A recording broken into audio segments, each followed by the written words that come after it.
Hey, welcome to Survivor. I'm Shannon Nielson. This is my husband, Josh. He's out traveling right now. And we are survivors. We actually lost our daughter, Layla, who is 19 months, about 6 months ago. And she was in a drowning accident, and she died on April 6, 2020. We've been through some really, really dark days, and we've finally been able to find some light. And thankfully, through Survivors, we've been able to serve and see love again in our lives. And we welcome you guys to Survivors. Hey, we're the Crapos, Austin and Elizabeth Crapo. We are survivors. We lost our daughter, Mara, just over a year ago on August 25th, 2019, in an accident at our home. And we have found so much hope and joy again in our lives through service and through finding survivors. Hi, we are Stacy and Josh Nehring, and we are survivors. We lost our daughter Liliana 3 years ago in a car accident, and we have found healing and hope and peace and love again in our lives through service. And we are so excited to have you join us as survivors. So today we've been kind of talking a little bit about on social media about moving forward with this announcement of pushing forward the survivors. And so I disappeared. That's great. So anyways, Survivors is an organization that we have created so that we can reach out to empower all who have lost by serving others in memory of their loved ones. The basis of everything we're doing is we believe that service is the action word for love, and it's the universal healing balm for all grief, for all loss. And it's the tapestry that binds and creates strong communities, and it's truly the essence of survival. And we kind of call that word SRVIVRS, spelled a little bit different, SRVIVRS, but we believe that when we find ourselves, we're surrounded by service on both the front and the back end of things. And that's what Stacy and I have experienced over the last 3 years, is having opportunities to be served, and we serve, and it just changes our lives. So our vision is to create survivors in every community across the globe. And we do this by our motto. Okay, go ahead, Stacy. Of see good, do good, and share good. And the little heart up in the corner there with the smiley face, we embody that because our heart is filled with love and are filled with happiness when we are out surviving.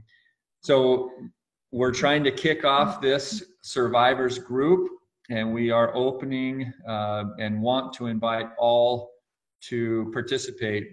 So each of us are going to take just a minute today and talk a little bit about what each of those three components means, what it means to see good, what it means to do good, and what it means to share good as a survivor. So we'll start with See good. See good. With Shannon and Josh Nielson. Go ahead, babe. So we're going to talk about what it means to see good. Sometimes in life, when you go through hard trials, especially losing a child, you may not be able to see good in life at moments, absolutely. And we've definitely been there. But as you grow and understand that, like, to survive is you have to see the good in things, or you'll be swallowed up in your sorrow. So I'm just going to talk about a couple of examples of where me and my wife were able to see good, and my wife will talk about some of them. So the first one I want to talk about today is kind of our group here. Several years ago, they'll get into their story, but Josh and Stacy were living in our house, were staying at our house, and they moved, and on their way going back home, they got in that car wreck, and their daughter died. That was the first time in my life I've ever seen a couple lose a child. And for many, many months, me and my wife talked about how we thought they were so impressive by how they handled the death of their daughter, how they turned to service, how they turned to making the world a better place instead of sorrow. And that really inspired me and my wife. And that was one of our greatest inspirations of how we overcome our own trials, is we saw the good in others and realized, I hope one day we can do that. Now, for no means did I ever think that we would be in the same boat as our brother and sister-in-law. But part of seeing good is realizing when you see others that have been able to show forth goodness under the most extreme, difficult situations, it inspires you to do the same. And so part of that seeing good is looking around you to see other people that have handled situations and made the world a better place. So that's one example. My wife's going to give another one, and then I'll talk a little bit more. Shan? So I honestly think that when you have lost someone, your basic feelings are emptiness, loneliness, and sadness. And that's why I love our theme of see good. Now, for a while, I didn't see the good for a while. And it finally came to a day that I was like, I have to see something good today, or else I'm not going to have a good day close to feeling any joy. And when I started to look differently, I saw differently. And it was as if I had to open my eyes almost in a spiritual way, but also in a way that I could just see small little things being good. And I remember going for a walk outside, because that's one of my things that I do. And I remember putting my head down and not saying hi to anybody. And when I did that, I didn't see any good in the world. And then the next day I went for another walk, and I actually raised my head up, and I was like, well, people are going to see how I am really. And I was able to see people in a different way and see the world in a different way. So I really feel like seeing good is way better than seeing negative. And yes, we're all going to see negative for a while. But when it comes to that time when we can change our focus and we can see differently through the goodness, we bring more good into our life. Because if we're seeking for negativity, and we draw negative people to our lives, but when we start looking for goodness, we're able to draw good into our lives. And so that was just one of the examples that really helped me to see that I have to open my eyes and I have to pray to see good and see ways that I can serve through seeing goodness. That's right. So part of seeing good is you have to have awareness. You have to look. You have to be anxiously engaged in looking for ways that you can make the world and really yourself better in this situation. So part of seeing good is acknowledging things around you. Most time in life, people go through and never know because they're not even looking. There was a talk in our church just recently, and the lady said she had a prompting to put down her phone and to look for the good around her, and she saw someone in need. I wonder in my own life how many times I have been looking for the good because I've been too distracted, whether it's through our phones or through work or through play or through sports or anything that we consume our life with. At a point in our lives, we have to decide to look for the good. Only by looking will we ever know what we can do to help. If you're not looking, you may miss opportunities right and left. Whether it's helping someone on the side of the road that broke down, whether it's helping someone who's in a grocery store that you see with young kids that they're struggling, a mother who lost her child at Macy's the other day. I mean, are we looking to help, or are we just going through life coasting? Part of the seeing good is you have to put yourself in other people's situation. If I was in that situation, would I want someone to help me? And that's part of seeing good. Shan? I think just to end up see good, the main thing is to look at what is in front of you right now. And when you're able to look and see just your family, maybe you're really frustrated and stressed out and things are not going exactly how you plan it to do, is look for the good things. And this can start with a gratitude journal. This can start out with just seeing small little things that you didn't notice different days. And for me, seeing one good thing is just going outside and seeing nature and what God has presented us, and to count the many things that I see that are good. But one big thing is to see the good that's happening around you. You know, when loss happens, there's tons of people who gravitate around you, or you may feel alone. But when you see just the small things and you thank them for it, that can bring a lot of peace and love to your own heart, to see the good that's happening. So don't be blinded. Don't let Satan fool you. Allow God to take the lead and to allow you to see the good. And a lot of things we're going to talk about today are going to be are going to be intertwined. So Josh is going to explain more about that. So I really like that. Thanks, Josh and Shannon, for sharing that. And I'm just going to kind of transition to the do good part by Lily. The last thing, we have this little chalkboard in our kitchen, and the last quote that she wrote up on the chalkboard the week before, or some week or two before we left to that vacation and she passed away, it says, "You find what you look for the good. And so that she left this powerful little message for us on this board, and that has been such a dear treasure. And what you guys just spoke embodies what Lily, I think, non-intentionally left for us. So the Crapos, Austin and Elizabeth, are going to talk a little bit about do good. Thanks, guys. You know, I think we've all been in this situation. I'm going to play out a scenario for you. You're driving down the road and you look over and you see somebody on the side of the road with a flat tire. And we all repeat that same thing. Oh, you know, I hope that person's okay. That's too bad.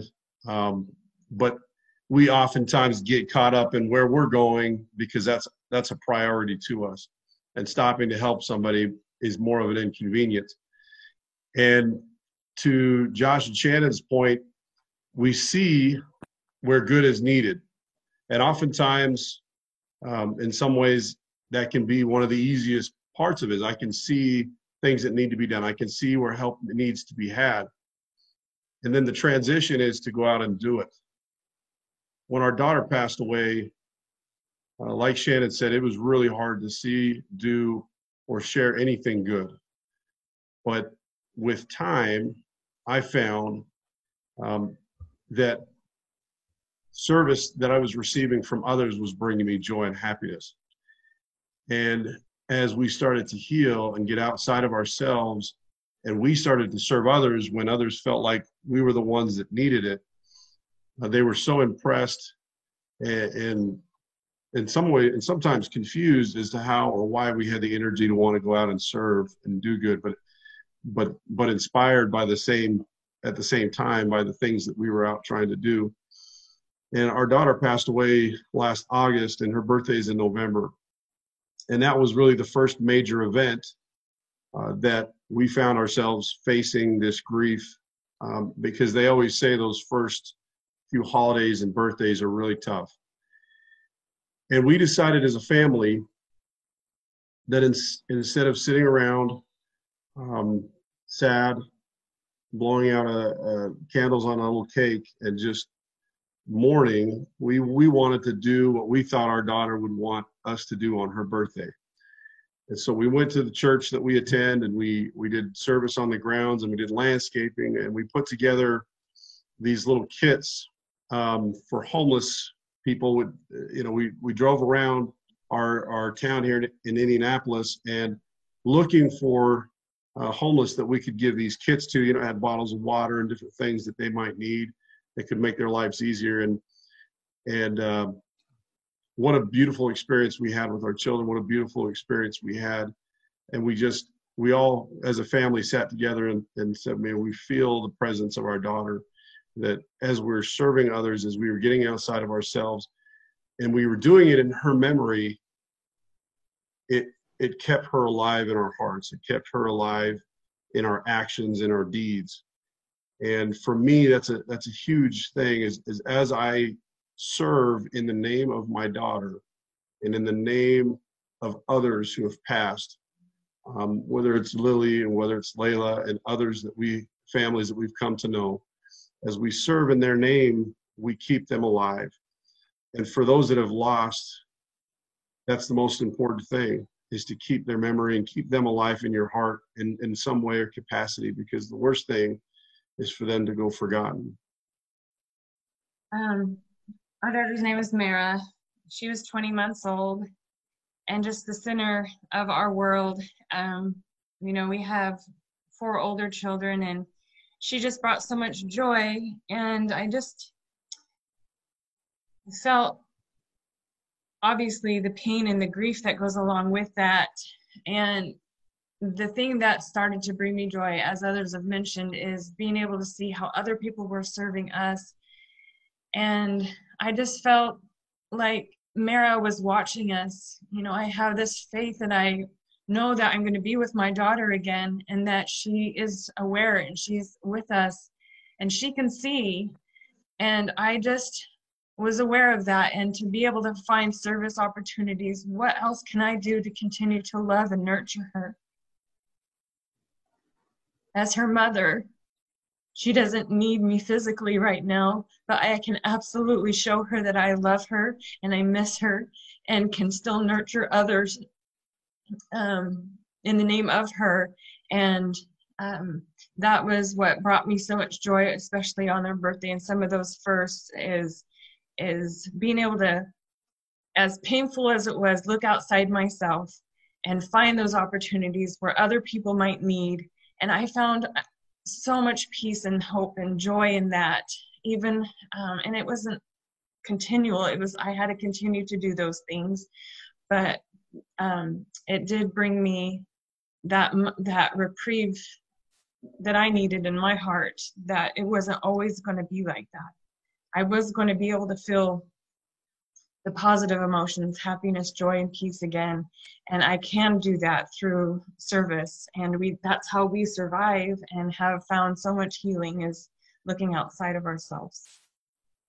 Service truly is, oh, sorry, Josh, I was say service, just to close, service truly is the action word of love. And that's one of the big parts of this program is helping families and those that are in mourning, finding ways to honor and do good in the name of their loved one, whether it's a child, whether it's a spouse, whether it's a friend or family member.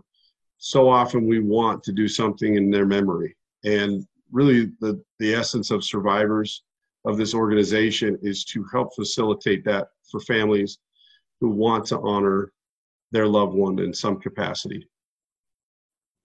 Yeah, and I like what you said, both of you touched on it, that when you're serving or when you're doing those things, you feel close to them, or you feel a connection to them. You keep them near and dear in your heart. Every time we go down a bike path and see a bench that's a memorial to somebody, right? That person gets memorialized by that family doing good by that simple little thing. So I think it is powerful. And I've promised many people since the 3 years that have kind of walked through similar as Stacy and I promised them that if they can try and find some way to do something good in honor of their loved one, I promised them that they would feel close or closer or a connection to that. And I feel confident that's the case.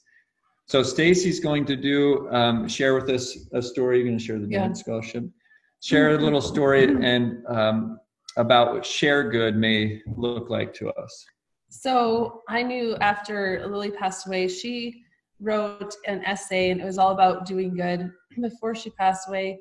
And that was kind of like a letter to us and telling us, okay, Mom and Dad, this is what I want you to do with my legacy. And it truly is who she was. It's just always looking for ways to make people happy and do kind acts. And the last line of the essay said, let's spread the joy of doing good. And so she loved to dance, and I thought, how cool would it be to somehow offer a scholarship to girls who can't afford to dance. So I contacted her dance studio, and they had already had in place that they perform for Girls Inc., which is a place for girls to go after school, a program for them. And so we were able to set up a scholarship program there. And the first time that we went there, the prima dancers, they danced for the girls there. And then we were able to give a scholarship. But because we wanted to give a scholarship, her dance studio gave one also. And her point teacher wanted to give one also. So going into the night, we knew we were going to give 3 scholarships away. And the joy and the elation that you saw on those girls' faces when they had their names read was just indescribable for us, as it was December, so it felt like a Christmas present to us, but it was just so neat. And the joy that entered our souls because of the joy that the girls felt was amazing. And then as we were talking to a news person there, they were doing a story on it. The director at Girls Inc., she came up and said, there's 3 more families that want to give scholarships to girls. And I thought, wow, how awesome. We doubled what we went into it wanting to do. And so that was just a literal example of sharing the good. We shared the good because we wanted to help someone. We knew that service helps us and it helps others feel good. And it serves both parties. And then because we shared the good, other people were inspired to do the same, to share their service. So that was just an amazing and literal example of sharing good. And each time we've done a project, and I know that the Crapos, that they experience this, and I know Shannon with the Blankets for Babe, and Josh, you guys experience this. When you go out and you see good, and then you do good, the natural thing that happens anytime we have good things in our life is we want to share that. And then when you share it, other people want to share it. It's like good food. And, you know, anybody that knows me, I share food all the time. I love it. But it's a natural cycle. And so part of the Survivors has just been awesome to see that cycle happen. And Stacy and I, on our end, to watch it happen with Elizabeth and Austin, and to watch it happen from just one step removed with Josh and Shannon, has validated, so powerful. So what we want to invite everybody to do to join Survivors is Josh Nielson has set us up a YouTube channel with all of our ongoing Sunday Grief Series videos that you can go to. It's YouTube, and you just type in SRVIVRS Survivors. It'll come up on YouTube. And we want to share those with people that may need that story or may need that little message for the week. We want to reach out and have people reach out to us on our Survivors Facebook page that Elizabeth has recently created for us. So you can go to Survivors and message us there. Let us know if you want to join with us. If you want to message any of us personally, Joshua Nehring, Stacy Nehring, and all of us, we all certainly are absolutely want to be interested.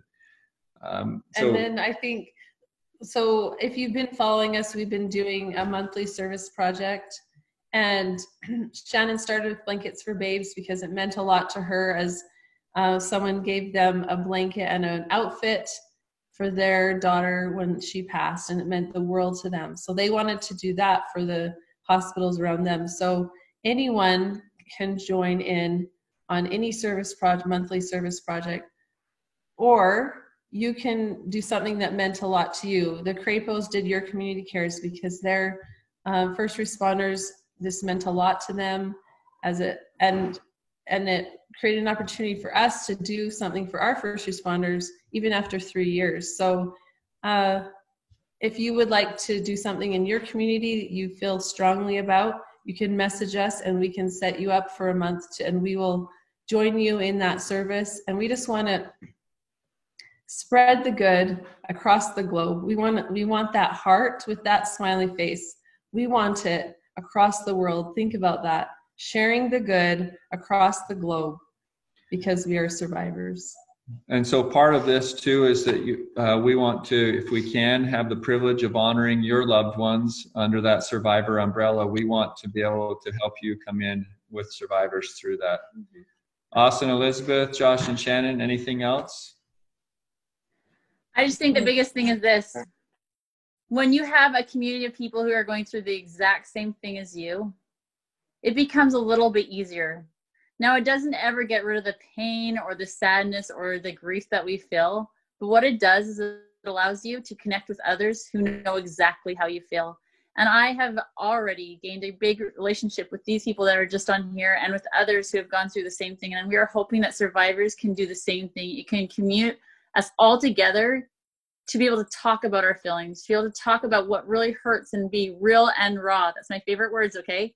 But we're real and raw, and we want to talk to you. We want you to feel some healing through this journey, not to be stuck, because we all can be survivors if we choose to survive through service, through love, through hope, and through faith. Awesome. So come join us, everyone. Yeah. Thanks, Josh. We are survivors. We are survivors. Woo!